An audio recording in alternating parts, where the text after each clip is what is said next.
Assalamualaikum warahmatullahi wabarakatuh. Kemudian kita akan melanjutkan bahasan kita pada siang ini. Semoga Allah berkahi kepada pemimpin para syuhada Hamzah bin Abdul Muttalib radhiyallahu anhum.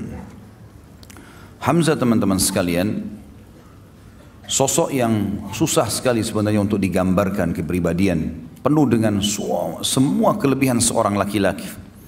Fisiknya kuat, kulitnya putih, tampangnya tampan, ya. Kemudian orang yang memiliki prinsip dalam kehidupan, benar-benar salah-salah.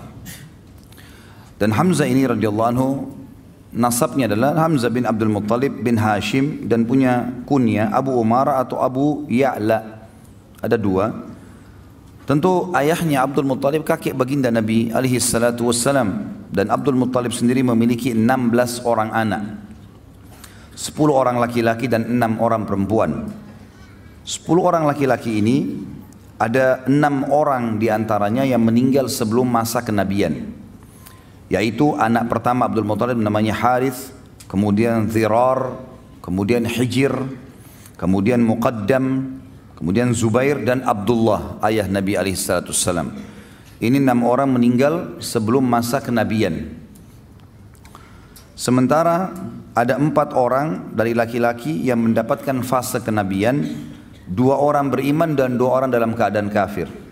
Yang beriman adalah tokoh kita Hamzah bin Abdul Muttalib dan saudaranya Abbas bin Abdul Muttalib radhiyallahu anhum ajma'in.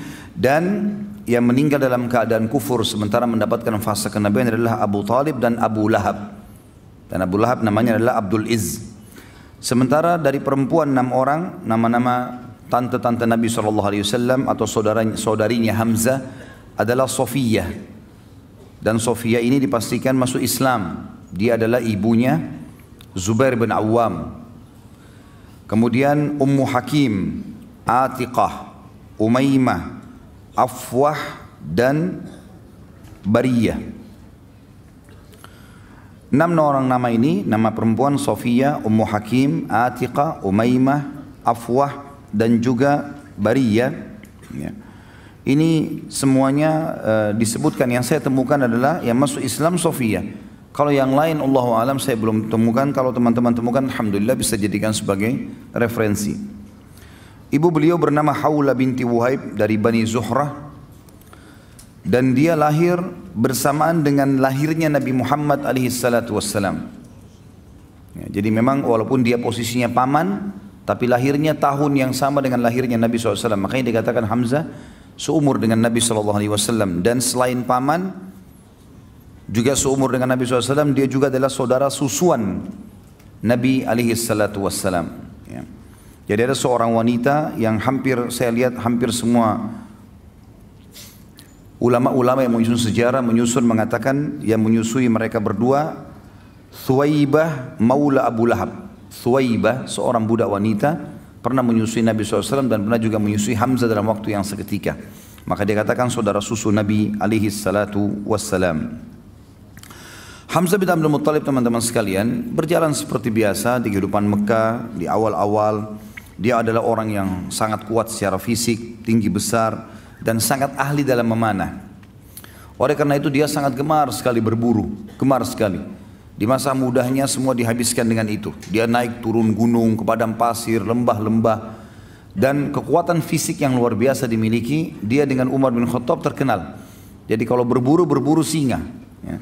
Dan bukan berburu rusa atau kelinci seperti antum, ya. Ini berburu singa. Dan singa ini kalau setelah diburu, ya, dan mati, memang semasa jahiliyah mereka belum tahu masalah hukum halal haram memakan ini. Maka Hamzah radhiyallahu anhu memikul singa itu di pundak sebelah kirinya dengan satu tangan, dan satu tangan yang satu memegang busur panah. Dan untuk membunuh singa dengan anak panah ini nggak gampang. Anak panah tidak semudah itu bisa menembus kulit yang tebal. Tapi kuasa Allah, dia diberikan kelebihan itu radhiyallahu anhu. Di awal Islam tentunya, waktu Nabi SAW mengumandangkan Islam, dia tidak terpengaruh, tidak juga mau masuk Islam, tidak juga membenci Nabi SAW.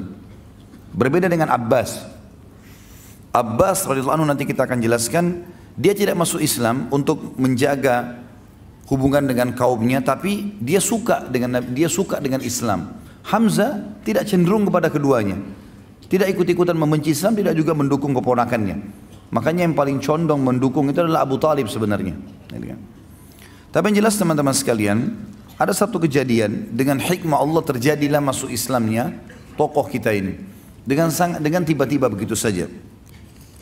Kisahnya adalah pernah satu waktu Nabi SAW waktu di Mekah selalu dicaci maki, dan caci makian ini selalu dianggap biasa oleh baginda Nabi SAW. Biasa sekali dianggap, sudahlah kamu penyihir didiamin, kamu penjahat didiamin, kamu penyamun dibiarin. Bahkan Nabi SAW pernah lagi sujud dituangkan kotoran unta di atas leher beliau SAW diam. Bahkan pernah batang leher beliau diinjak ya, sampai susah bernafas gitu kan. Namun Nabi SAW sabar, dibiarin saja karena tidak ada kekuatan di Mekah. Beliau bersabar dan belum ada perintah untuk melawan pada saat itu. Tapi satu waktu teman-teman sekalian, Abu Jahal waktu melihat Nabi SAW lagi tawaf, dia mengucapkan kata-kata yang sangat menyakitkan, bahkan lebih sakit daripada melukai fisik. Namun dalam buku sejarah tentu tidak disebutkan cacian itu seperti apa. Cuman hampir semuanya mengatakan cacian itu sangat menyakitkan, bahkan mengalahkan sakitnya fisik. Penghinaan yang luar biasa. Dan tidak ada orang yang membela Nabi SAW, walaupun dari suku beliau. Ada seorang budak wanita, budaknya Abdullah bin Jud'an. Abdullah bin Jud'an ini adalah orang yang terkenal sangat baik sekali di Mekah. Hadis Aisyah mengatakan, ya Rasulullah, ibnu Jud'an, orangnya sangat baik di Mekah, sangat santun, suka silaturahim keluarga, suka bantu orang susah. Kata Aisyah radhiyallahu, ya Rasulullah, dalam hadis Bukhari Muslim, ibnu Jud'an, siapa yang tidak kenal kebaikannya di masa jahiliyah? Apakah bermanfaat amal-amal yang dia kerjakan? Kata Nabi SAW, tidak sama sekali, karena dia belum pernah beriman kepada Allah, dia tidak syahadat, tidak masuk Islam. Yang jelas Ibnu Jud'an ini, Abdullah bin Jud'an, tidak pernah membenci Nabi SAW, tapi dia tidak masuk Islam. Ada budak wanitanya dia lewat melihat Nabi SAW dicaci maki dengan cara seperti itu, dan dia tahu tuannya ini Abdullah bin Jud'an tidak membenci Nabi SAW. Maka dia pun berusaha mengangkat suaranya mengatakan, hai Quraisy, tidakkah kalian punya sopan santun? Kenapa kalian membiarkan ini? Kenapa dicaci maki? Nggak ada yang peduli. Apalagi ini budak wanita yang bicara. Maka budak ini lari keliling sampai dia keluar pintu gerbang Mekah yang dikenal dengan pintu Bani Syaibah. Begitu keluar di sana dia temu Hamzah. Hamzah baru pulang dari berburu, lagi bawa singa ya, di pundak kirinya dengan pegang busur panah. Dan ini yang buat ini cuma Umar bin Khattab sama Hamzah berdua. Kalau dua orang ini masuk ke Mekah sendirian, berburu tidak ditemani sama teman-temannya, sendirian. Yang lain semua pada sibuk pada mengajak teman-temannya kalau berburu untuk berjaga-jaga, dia enggak. Begitu lewat budak ini mengatakan, wahai Hamzah, tidakkah kau mengetahui apa yang Abu Hakam lakukan terhadap ponakanmu Muhammad? Kata Hamzah, apa yang dilakukan? Kata dia telah mencaci makinya begini dan begitu. Disebutkanlah kalimat-kalimat cacian itu. Tapi sekali lagi dalam riwayat tidak disebutkan. Dan memang tidak ada maslahat kita mengetahui jenis cacian itu. Yang penting memang ini perbuatan yang buruk. Maka kata Hamzah, tidak ada yang membelahnya. Kata budak tersebut, demi Allah tidak ada. Maka Hamzah nggak pakai tunggu pada saat itu. Sambil membawa singa, sambil memegang busur, langsung datangi Abu Jahal di dekat Ka'bah. Tidak pakai banyak ngomong. Singanya ditaruh di sebelah situ, kepalanya Abu Jahal dihantam dengan busur. Berdarah, luka. Karena Abu Jahal waktu itu dianggap rajanya Mekkah lah istilahnya, orang yang dituakan di situ. Maka orang-orang sekitarnya mau membela. Kata Hamzah, silahkan, mau maju silahkan, siap untuk mati. Hamzah mau membela. Lalu dia mengatakan kepada Abu Jahal, hai Abu Hakam, berani benar kau caci maki ponakanku, sementara aku dalam agamanya. Kalimat itu, sementara aku dalam agamanya. Padahal Hamzah belum masuk Islam ini. Dia pun tidak tahu kenapa dia ucapkan kalimat itu. Maka Abu Jahal mengatakan, biarkan dia, memang saya yang salah. Saya sudah berlebihan telah menghina keponakannya. Hamzah radhiyallahu anhu pulang ke rumahnya. Dia renungi kalimat tersebut. Kenapa tadi saya ucapin nih? Apakah besok saya harus kembali ke Quraisy dan mengatakan bahwasanya saya bukan di agamanya Muhammad? Dan ini aib bagi orang Arab menjilat kembali ludahnya. sudah mengucapkan lalu ditarik, nggak mungkin.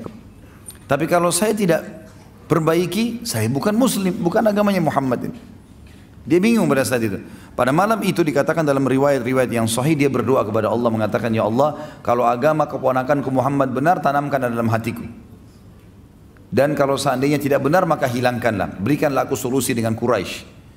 Maka Hamzah pun berkata keesokan paginya pada saat dia bangun, dia merasa dekat, ya merasa tenang dengan agama Nabi SAW, maka dia pun datang mengucapkan syahadat. Dan ini rahasia masuk Islamnya Hamzah radhiyallahu anhu. Masuk Islamnya Hamzah radhiyallahu anhu. Berjalanlah waktu pada saat itu teman-teman sekalian, waktu dia sudah syahadat, maka orang-orang di Darun Nadwa, tempat berkumpulnya Nabi SAW dan orang-orang kaum muslimin, mereka bergembira, mereka bertakbir.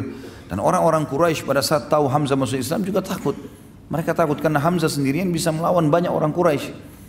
Dan selalu saja kalau ada orang-orang muslim lagi menuju ke Darun Nadwa, maka Hamzah berada di pinggir jalan dengan kudanya, mendampingi sendirian. Sampai kaum muslimin masuk ke Darun Nadwa, maaf bukan Darun Nadwa, Darul Arqam. Darun Nadwa ini tempat kumpulnya orang Quraisy. Darul Arqam tempat berkumpulnya Nabi SAW berdakwah. Di rumahnya ya, seseorang yang bernama dikenal dengan Arqam. Yang jelas Nabi SAW merasa tertolongkan dengan Hamzah. Tapi Hamzah sendiri nggak cukup. Hamzah nggak bisa sendirian juga membela. Sementara muslimin banyak dari kaum yang lemah, dari budak-budak yang tidak punya kedudukan. Dan halal untuk dibunuh pada saat itu. Kalau ada yang membunuh muslim, tidak dihukum. Siapa saja mau bunuh mereka silakan. Jadi betul-betul tidak ada kedudukan. Sampai nanti Umar bin Khattab masuk Islam, barulah mereka berdua menguatkan posisi muslimin. Tapi tentu kita tidak bahas masalah Umar, kita bahas masalah Hamzah radhiyallahu anhu majma'in. Hamzah ini teman-teman sekalian menikah dengan 3 orang wanita. Tentu yang pertama dikenal dengan dalam buku-buku sejarah binti Mallah atau Mullah, ya, bin Ubadah. Jadi tidak disebutkan, saya tidak temukan namanya wanita ini. Dan Allah mengaruniakan dia 2 orang anak, Ya'la dan Amir. Ya'la dan Amir dikenal dengan putri binti Ma'lah atau Mallah. Yang kedua dia menikah dengan Khawla binti Qais. Dan Allah karuniakan dia anak satu namanya Umarah. Dan kemudian yang ketiga Salma binti Umais. Salma binti Umais. Dan dikaruniai anak Umamah. Jadi ada 3 orang istri. Putrinya ya, Malla bin Ubadah. Dan ada anak 2 Ya'la dan Amir.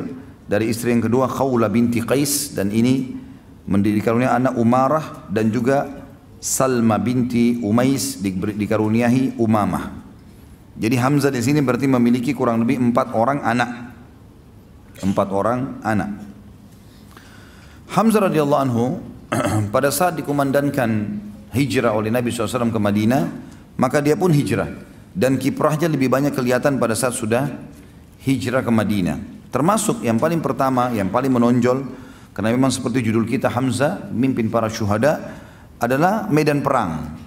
Medan perang ini adalah sebuah hal yang luar biasa bagi Hamzah radhiyallahu anhu. Sampai-sampai waktu Nabi SAW membentuk brigade pertama atau Sariyah pertama.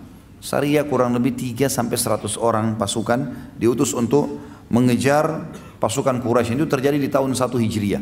Awal hijrah Nabi SAW mengajak para sahabat untuk membentuk Sariyah. Berkumpullah beberapa sahabat dan yang paling di depan adalah Hamzah radhiyallahu anhu. Langsung dia mengatakan saya ikut ya Rasulullah, dan Nabi SAW memilih dia sebagai pemimpin pada saat itu. Rasulullah SAW mengutus pada saat itu 30 orang muhajirin untuk menghadang kafilah dagang orang-orang Quraisy yang pulang dari negeri Syam, dan pada saat itu dipimpin oleh Abu Jahal bin Hisham. Dan dia memiliki 300 orang pengawal. Bertemulah 30 lawan 300 dan Hamzah memotivasi mereka untuk mati syahid. Maka pada saat sudah akan berhadapan dan Abu Jahal pun tidak bisa menghindar, dia harus berhadapan. Ternyata tempat itu ada satu suku Arab namanya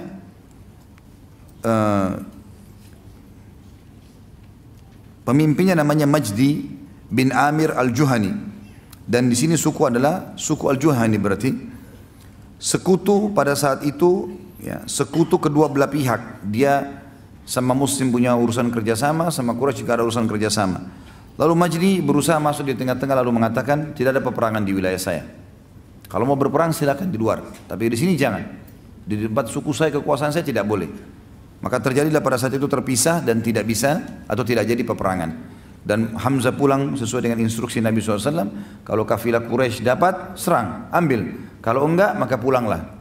Dan juga kita perlu ketahui di sini teman-teman sekalian, baginda Nabi SAW membentuk, kalau setiap kali mau serang kafilah Quraisy, itu umumnya yang dijadikan pemimpin dan dijadikan sebagai pilihan untuk bisa menyerang adalah orang-orang Mekah. Karena memang mereka punya hak. Dan di sini perlu kita luruskan pemahaman yang mengatakan seakan-akan umat Islam atau Nabi SAW menghalalkan merampok. Ini bukan merampok. Karena umumnya muslimin yang hijrah ke Madinah, hartanya di Mekah diambil semua. Termasuk Nabi SAW. Rumahnya Nabi sendiri diperjualbelikan oleh Quraisy, diambil. Rumah Nabi, rumahnya Khadijah dulu besar sekali di Mekah. Khadijah termasuk orang nomor 1 paling kaya di Mekah.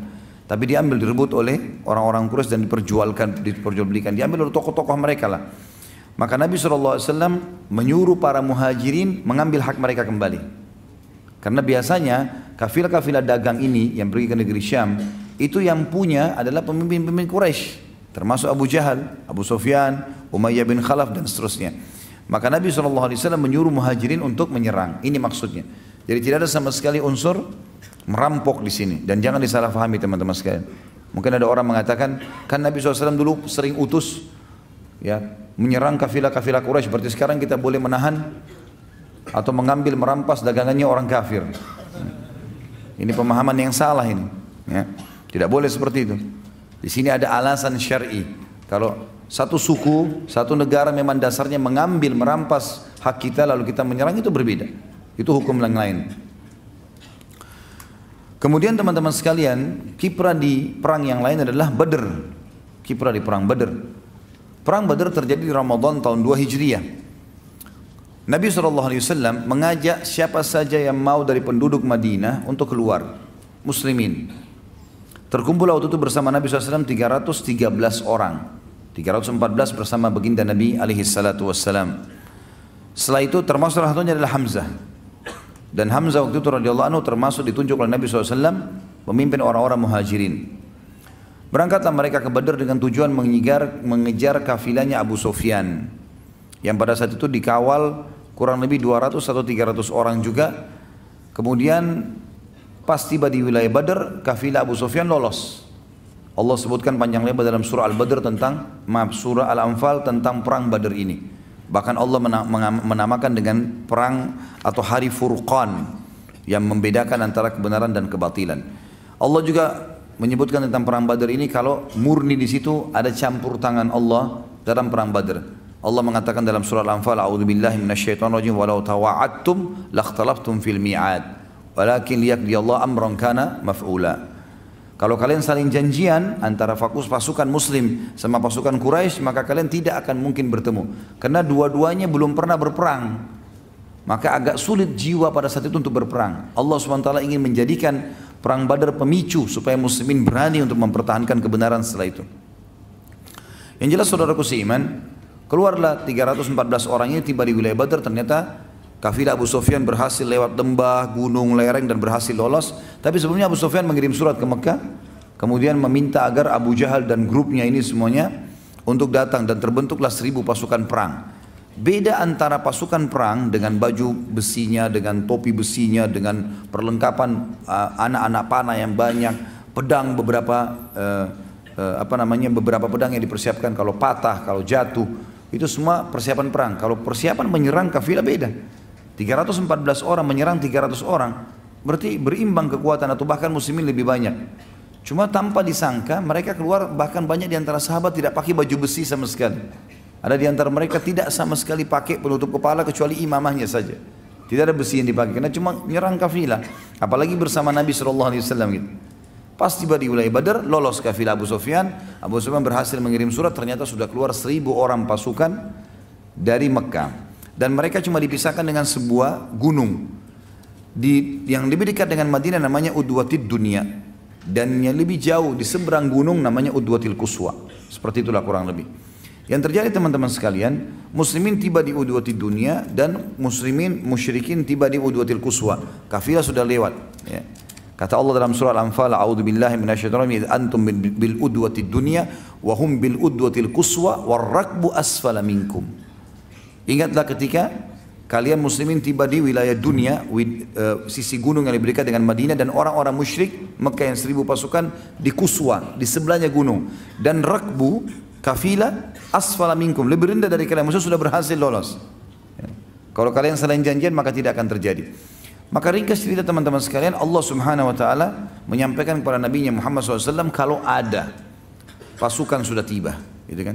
Lalu Nabi SAW bermusyawarah dengan para sahabat, bagaimana saran kalian? Sekarang kafilah sudah lolos, yang ada di depan kita pasukan perang 1000 orang, kafilah 300 orang sudah lolos, nggak ada harta, nggak ada apa-apa. Ini pasukan yang kita hadapi. Bagaimana pendapat kalian? Abu Bakar berdiri mengatakan, ya Rasulullah, pergi kemana saja yang anda mau. Umar juga mengatakan, ya Rasulullah. Mikdad mengatakan, ya Rasulullah. Hamzah pun mengatakan, ya Rasulullah, jalan. Kami setuju semua. Sampai Nabi SAW mengatakan, berikan pendapat. Lalu orang-orang Ansar mengatakan, ya Rasulullah, karena ini baru pertama kali orang-orang Ansar ikut bersama Nabi SAW. Biasanya kalau mau menyerang kafilah selalu orang-orang Quraisy, orang Muhajirin saja. Tapi kali itu orang Ansar diberikan kesempatan.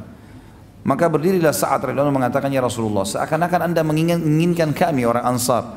Kata Nabi SAW, iya, tentu saja. Lalu kata Sa'ad, ya Rasulullah, perintahkan apa saja. Anda mau kemana saja perintahkan, kami akan ikut. Kami bukan berarti mau membela anda di Madinah saja. Di mana saja kami akan bela anda. Kalau seandainya anda pun turun ke lautan, anda perintahkan kami akan ikut. Maka Nabi SAW pun senang pada saat itu, persiapan perang sudah akan terjadi. Ringkas cerita pernah saya ceritakan, tentu ini peperangan mulailah mau berkecamuk, tapi malam harinya Allah turunkan hujan yang lebat di tempatnya orang-orang musyrik sampai membuat baju mereka basah semua, kuda mereka basah, jalanannya jadi becek, semuanya jadi sulit untuk berperang, dan mereka malam itu tidak bisa tidur sehingga mereka letih. Di tempat muslimin turun hujan gerimis, dan hujan gerimis ini menyebabkan para sahabat ngantuk, sampai ada di antara mereka dalam riwayat Bukhari mengatakan di perang Badar setiap kali dia berjaga, dia bilang, satu malam itu bisa 10 kali pedang saya jatuh, kena ngantuknya. Dan ternyata ngantuk ini menghilangkan rasa takut, ya. Menghilangkan rasa takut. Orang kalau sudah ngantuk sekali, dia akan tidur di pinggir jalan, dia akan tidur di hutan, pokoknya ngantuk sudah nggak mau tahu, gitu kan. Ya. Tapi kalau orang nggak ngantuk ini susah, gitu. Maka ngantuk ini Allah SWT sebutkan dalam surah Al-Anfal juga, amanatan nu'asan, itu ngantuk yang membuat kalian bisa tenang. Maka tanah di tempat muslimin menjadi basah biasa saja, dan padang pasir kalau kering sekali berat untuk dilewatin, kalau basah sekali juga berat, becek melengket semua di sendal dan seterusnya. Maka tempat muslimin jadi basah sedikit sehingga mudah untuk dilangkahi. Juga mereka bisa istirahat malam itu, orang musyrik tidak. Bertemulah pasukan keesokan harinya 1000 melawan 300. Nabi SAW sempat berdoa di kemah beliau. Berdoa, tentu ini kisahnya panjang, perang Badar sudah saya pernah ceritakan dan ada juga di Sirah Nabawiyah yang sudah kita paparkan panjang lebar insyaAllah di YouTube. Yang jelas Nabi SAW berdoa mengatakan, ya Allah, kalau seandainya engkau membinasakan mereka ini ya Allah, maka tidak ada lagi yang bisa menyembahmu di muka bumi. Maka selamatkanlah, menangkanlah.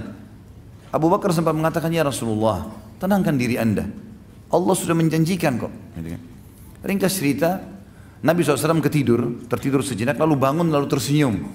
Kata Abu Bakar, kenapa ya Rasulullah? Kata Nabi SAW, berita gembira, Allah sudah menjanjikan. Kalau kita berhadapan sama musuh ini, kita pasti menang. Kalau kita pun mengejar kafilah, kita pasti dapat. Salah satunya. Berarti pasti nggak mungkin tidak lolos gitu. Berkecamuklah, pada saat itu Nabi SAW bertakbir, mengatur. Strategi perangnya adalah, Nabi SAW, orang Arab biasa tradisi begini dulu kalau perang. Pasukan menyerang nih, kalau ada yang menyerang dari depan, maka mereka tunggu, bertahan, menahan dengan tangkisan, dengan perisai mereka. Setelah itu musuh mundur, mereka kasih kesempatan, baru mereka menyerang lagi. Datang lagi nebas, nyerang, kemudian kembali lagi. Begitu terus, nanti dari situ dilihat kalah atau menangnya. Tentu di peperangan sederhana sekali ya. Tapi Nabi SAW mengatur strategi yang berbeda. Kata Nabi SAW, jangan mulai penyerangan, semuanya duduk di bawah. Duduk di bawah, mereka sambil pegang perisai, di bagian depan orang-orang yang pegang tombak dan pedang, di bagian belakang para pemanah. Dibagilah oleh Nabi SAW. Orang-orang Quraisy bingung, belum pernah berperang dengan orang di medan perang duduk. Biasanya orang berhadapan, dihantam, pukul, kemudian mereka mundur, seperti itulah. Tapi akhirnya mereka mau berperang gitu kan. Sebelum berperang, ternyata ada 3 orang, ada 1 orang dulu dari Quraisy. Orang ini teman-teman sekalian, orang yang pertama mati dan pertama dinilai sebagai penghuni neraka. Ya. Jadi jangan contoh ya orang itu. Ya. Namanya Al-Aswad bin Abdul Asad Al-Makhzumi. Al-Aswad bin Abdul Asad Al-Makhzumi. Waktu pasukan sudah mau bergerak, tiba-tiba dia maju ke depan. Dia henuskan pedangnya sambil menantang muslimin. Dan dia bersumpah atas nama Lat dan Uzza, atas patung-patungnya, saya akan minum dari sumur orang-orang itu. Maksudnya kaum muslimin. Karena di belakang pasukan muslim ada sumur. Mereka nggak ada sumur gitu. Dengan sombongnya gitu kan. Siapa yang akan menantang saya? Tanpa banyak bicara. Hamzah keluar. Radhiyallahu anhu. Hamzah tahu siapa orang ini di Mekah, walaupun dia ini Al-Aswad terkenal orang yang mahir menggunakan pedang, gitu kan. Hamzah terkenal menggunakan panah, gitu kan. Hamzah tidak terlalu mahir dalam masalah pedang, tapi panah iya, gitu, umumnya gitu. Tapi dia bisa. Maka Hamzah pada saat itu menunjukkan kemahirannya dalam pedang, biasanya dengan panah gitu. Maka Hamzah pun maju dan dalam hitungan beberapa waktu saja sudah dikalahkan Al-Aswad ini. Orang-orang Quraisy kaget, mereka taunya Hamzah ini biasanya tahu mana. Kok sekarang kemahiran pedangnya luar biasa.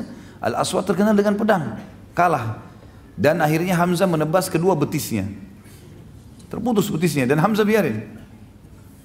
Ini orang ngucur darah, bunuhlah saya. Kata Hamzah tidak, biarin. Rupanya dia untuk memenuhi sumpahnya, dia terus merangkak ke depan pasukan muslimin.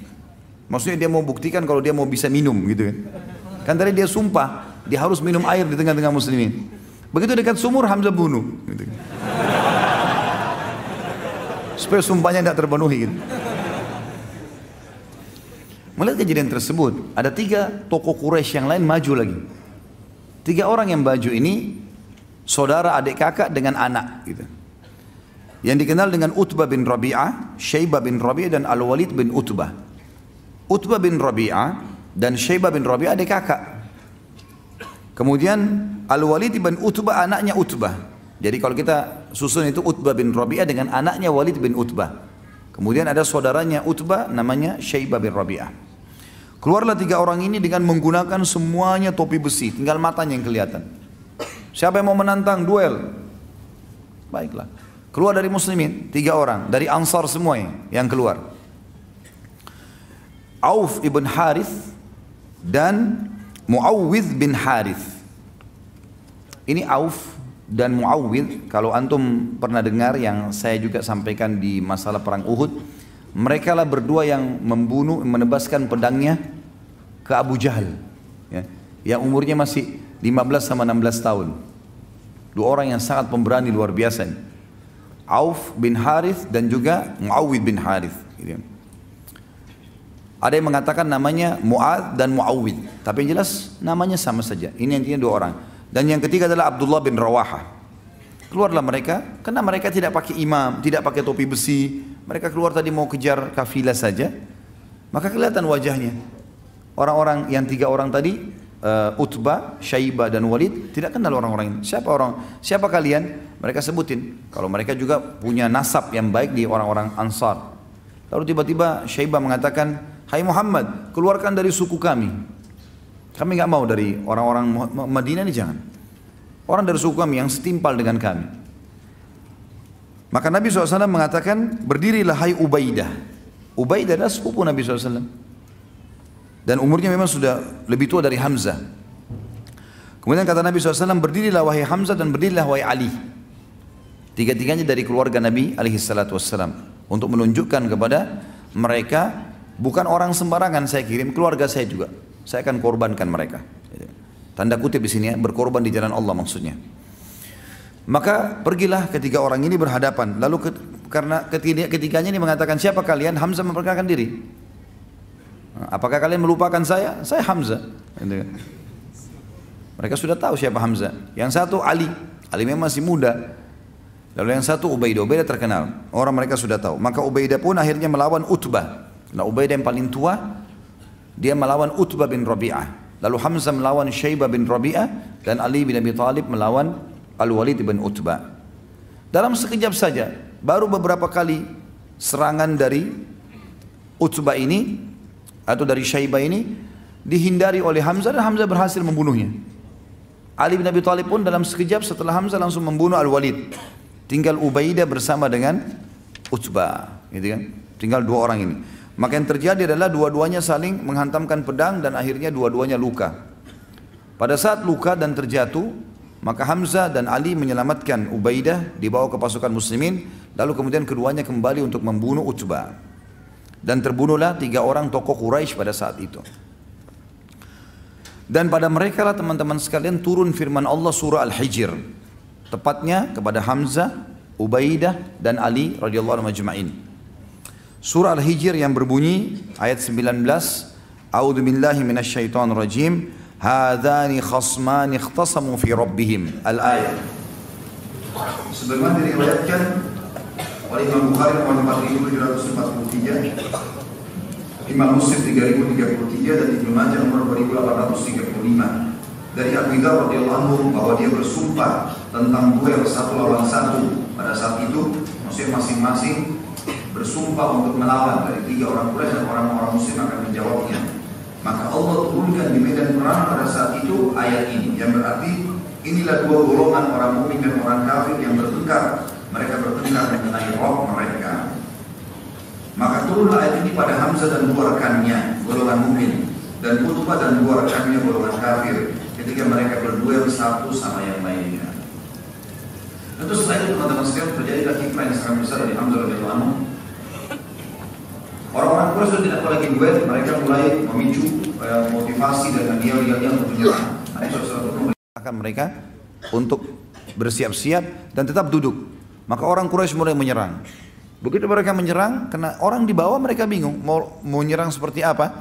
Begitu mendekat, mereka coba mau tebasin pedang, ditangkis. Ternyata begitu mendekat, orang-orang di bagian depan yang pegang tombak menusukkan tombak-tombak ke kuda mereka, dan akhirnya banyak yang mati, korban dari orang Quraisy jatuh. Barulah Nabi SAW suruh menyerang mereka, anak-anak panah dilemparkan ke arah mereka. Akhirnya sampai ya, peperangan berkecamuk dan sangat seru pada saat itu, karena orang-orang Quraisy juga melempar anak panahnya.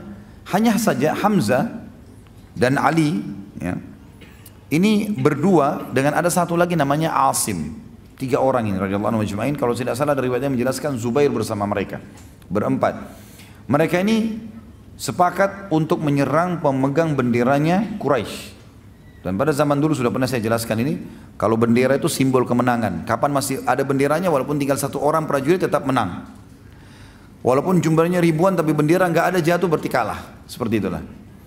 Maka 4 orang ini sepakat, kita nggak usah ya melawan umumnya orang-orang, cari mana pemegang bendera dari jauh kelihatan, serang ke sana. Maka sepakatlah 4 orang ini untuk masuk dan berhasil. Yang memegang kebetulan bendera ini adalah suku Abdiddar. Suku Abdiddar ini teman-teman sekalian adalah Abdiddar sama Abdul Manaf, saudara kandung dalam jalur nasabnya Nabi SAW. Abdul Manaf dan Abdiddar sekandung. Dari Abdul Manaf turun dan Nabi SAW, Hamzah dan semuanya ini. Dari Abdiddar turun yang lainnya gitu ya. Tapi yang jelas 2 ini dulu ini bersaudara dan satu jalur. Yang memegang bendera yang dalam keadaan kafir suku Abdiddar, artinya masih keluarganya Hamzah. Keluarganya Ali radhiyallahu anhu. Tapi Hamzah di sini luar biasa, tidak mempedulikan lagi di kancah peperangan masalah kebenaran walaupun keluarga. Sudah beda di sini. Beda kalau di ajang dakwah itu lain. Di kehidupan kita seperti sekarang lagi tenang itu tidak ada masalah. Kita tidak boleh berperang. Tapi di kancah peperangan sudah beda kasusnya. Sudah nggak ada lagi perbedaan di sini. Yang jelas teman-teman sekalian, Hamzah pun akhirnya menyerang pemegang bendera pertama, dan biasanya pemegang bendera ini orangnya sangat kuat. Karena kalau bendera jatuh berarti jadi masalah. Dalam sedikit saja gerakan Hamzah berhasil membunuhnya. Dibantu dikelilingi oleh 3 orang sahabatnya, Ali, Zubair dan juga Asim. Yang satu lagi berdiri, ada 11 anak orang dari turunan Abdiddar ini yang siap untuk ya. Ini kalau tidak salah nama ayahnya Talha, Abu Talha dikenal. Maka dibunuhlah yang pemegang bendera kedua, yang ketiga, yang keempat, sampai 11 orang pemegang bendera dibunuh semuanya. Dan dari 11 orang ini 9 orang dibunuh oleh Hamzah. Gitu kan? Hamzah adalah yang membunuhnya. Padahal Nabi SAW sudah mengatakan tidak akan bersatu antara seorang muslim dan kafir di neraka.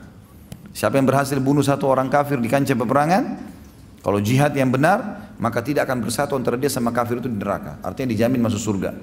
Hamzah membunuh 9 orang pada saat itu. Ali membunuh 1, Zubair 1, Asim 1. Gitu kan? Yang lainnya 1-1. Hamzah 9. Pada saat 9 orang itu sudah jatuh, gitu kan. 11 orang itu sudah mati terbunuh. Tinggal ada 1 orang budak lagi. Budak dari Abdiddar. Badannya sangat kekar, dia memegang bendera tersebut lalu dia menggoyangkan. Pada saat dia lagi menggoyangkan itu, yang mengejar budak ini adalah Asim. Hamzah dengan Ali dan Zubair sudah melihat, oh sudah selesai, bendera sudah jatuh, nggak mungkin. Mereka pas mau balik ternyata budak ini berdiri. Asim lah yang mendekati. Ada satu perempuan, saudarinya 11 orang yang mati melihat. Ternyata 11 orang saudaranya mati semua di dekat bendera. Dan waktu itu Asim mau membunuh yang budak yang terakhir, yang ke-12 sebenarnya. Orang lain ini, bukan orang yang punya kewajiban pada saat itu. Maka dia pun berteriak mengatakan, hai Quraisy, dia pikir Asim yang bunuh 11 orang itu. Hai Quraisy, siapa yang bisa mendatangkan kepada saya kepalanya Asim, maka saya akan bersihkan otaknya, batok kepalanya, lalu saya isi dengan emas, sejumlah itulah punyanya dia. Lalu saya akan minum khamr di batok kepalanya. Perempuan itu berkata gitu. Akhirnya orang-orang Quraisy banyak yang mendekati bendera mereka pada saat itu.